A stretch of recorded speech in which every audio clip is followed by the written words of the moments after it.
Welcome back to the channel. If you're new to the channel, welcome to the channel. No, hang on. Welcome back to the channel. If you're new to the channel, welcome to the channel. Just parked up in Tesco car park somewhere. Not going to tell you where. So we've got Popo there, and quite a largish travelling community over there. I just cruised through them all, getting funny looks on both sides. Somebody's car alarm's going off over there. Wait, I'm trying a video, that's very distracting. Anyway, don't know what to say really, that's it. Just a bit of news for you. Leave them alone! I know our motorhome doesn't really fit in with them because they've all got like brand new ones and Land Rovers and whatever. But I'm surprised nobody's come over and asked me what I'm doing. I'm just sat here observing while Tracy's getting some shopping. Sunny. Yeah, Tracy's just rang and said they're all in the shop as well, the police. So they've probably been in there causing, you know, a little bit of excitement. So we're trying something different. We're parked down there. So this is a new one for us. And there is a historic rope walk, apparently. This looks nice. Let's have a wander up here and have a look. Noted.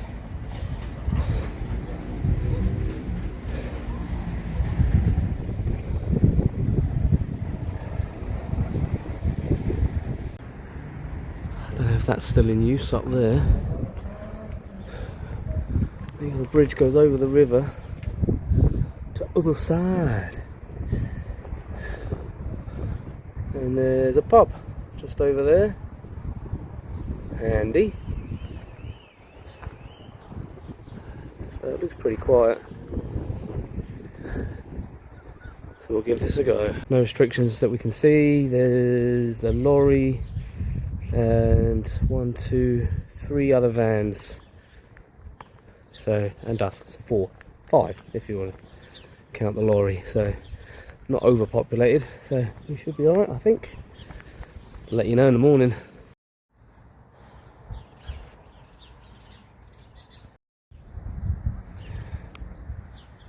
There you go, you're learning stuff on this channel every day. I just had a little wander around while Tracy's getting herself ready for bed, even though it is quite early, but she's still ill. And there's the beach just there and a golf course and all sorts, so we'll have a wander around tomorrow in the morning, see what it's like. Little Hampton Castle.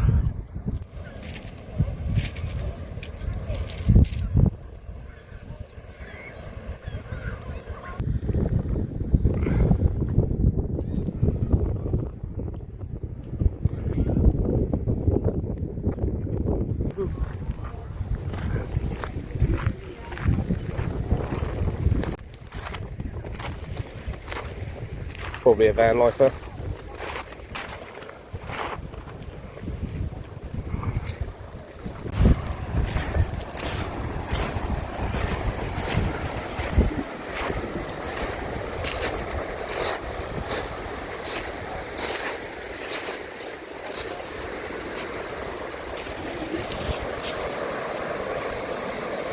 And that was all of that. Back to the doctors. You can tell I'm not in the van, I'm in my car. Kerfuffle this morning. Oh, we got back to the van, took the van back to where the cars were parked, picked up Tracy's car. I've moved on to another park up, which I'll show you in a minute. And then she phones me up. Well, I phoned her because she hasn't arrived. She's got a flat tyre, so I have to hoof it to where she is with the tyre pump. She's got a massive great screw in the tyre. It's not pumping up. So she managed to park the car there. Then we had to hoof it to my car, which was quite far away. And then I had to drive her to the doctor's for her appointment. Got here just in time. So I'm just parked outside the doctor's waiting for her. She's still not right. They're pressuring her to go back to work. Well, not pressuring her to go back to work, but they're like asking when she's coming back to work. Because she's been off for 3 weeks. She's still not right. So she's going to go into the doctor's now. She's managed to get like an emergency appointment because the pain that she's in is relentless, and because of that she's taking painkillers all the time and taking lots of ibuprofen and paracetamol and cocodamol, all these things that she's taking to just to get through it. and now she's got stomach problems because of that.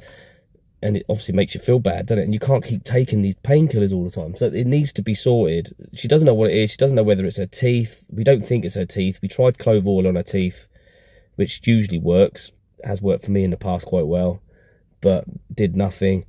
So now she's gone back in because they think it's something to do with her jaw. I can't remember what the condition is. There is something like a trapped nerve or something like that, or it could be an infection. Don't know, but it needs further investigation. Maybe she needs antibiotics. Maybe there's something in her ear because it's all around the area as well. So that's where we are at the moment. So hopefully they can get her on the right track. But I don't think she should go back to work. She's threatening to go back to work. I'm like, you can't go back to work if you're in all that pain. It's not cool. We're going to get back to the van. I'll show you where we're parked. It's an old favourite. Actually, I was quite lucky to get it today. But I managed to sneak in. And while I'm sat here, I'm just going to address something. On the last video I did, I had quite a lot of views for my channel, because I'm only a little channel, talking about pub stops closing and things like that. Whenever I do these videos, it brings the trolls out. I don't know if they're trolls, but it brings out controversial comments. People arguing in the comments, which is fine. But one really ridiculous thing that someone said was communities, I'm paraphrasing, communities or like local councils or something like that have to pay more to maintain the areas because of van lifers parking up, which makes absolutely no sense. And somebody did put a reply to that saying it makes no difference if I park my van in the street or wherever and I'm not in it, or if I park my van in the street or wherever and I'm sleeping in it.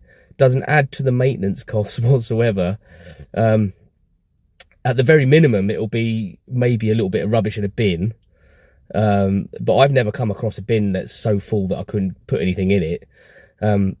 And what else are we doing? What are we using? We're just parked. As far as anybody's concerned, if the van's parked, all the blinds are down, etc., etc. We're not using any like resources from the area.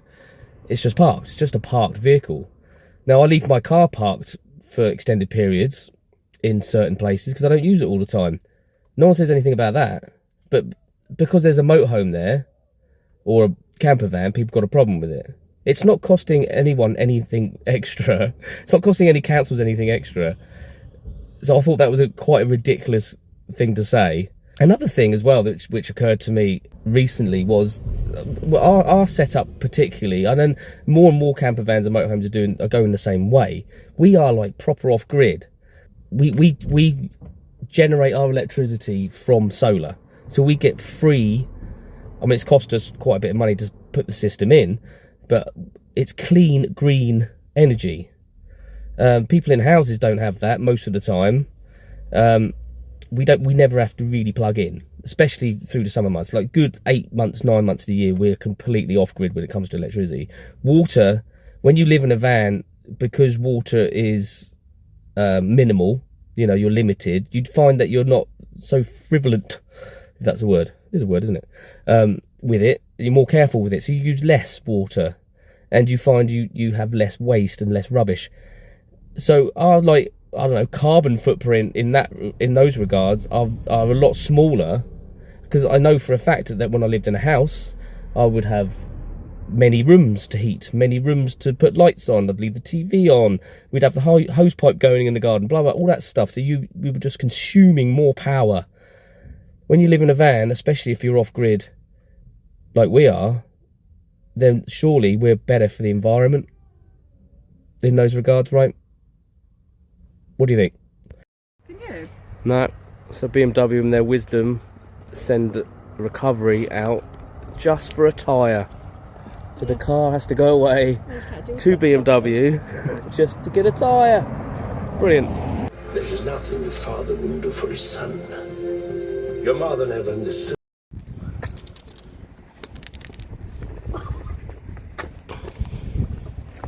So, hot for media.